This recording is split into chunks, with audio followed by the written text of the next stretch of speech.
Hi there everyone, welcome to my channel. So in this video guys, I will teach you on how to delete a file in Linux operating system. Before we start, I would like to say thank you so much to all my viewers, silent viewers and supporters in my channel. Thank you for watching my videos. If you are new with my channel and then you like this video, please hit the like button. Don't forget to share and please support my channel guys if you are new by clicking the subscribe button. So let's begin. If we want to delete a file in Linux, the command is rm. So to know the syntax, we can issue a command man for manual rm, press the enter key from our keyboard. So rm removes files or directories. Okay, let us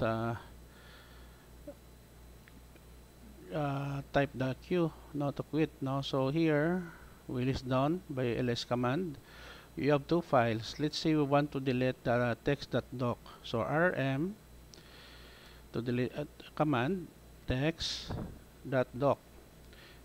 Press the enter key, it will delete the text.doc file in our directory.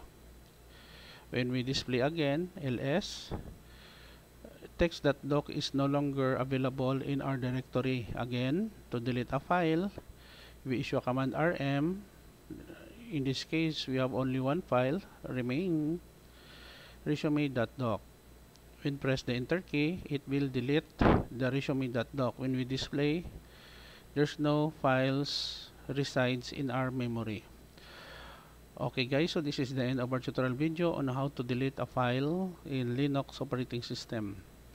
Thank you so much for watching. I hope that you have learned something new in this video. Don't forget to like, share, and please support my channel guys if you're new by clicking the subscribe button. See you in the next video tutorial guys. This is your friend Jake saying bye bye for now.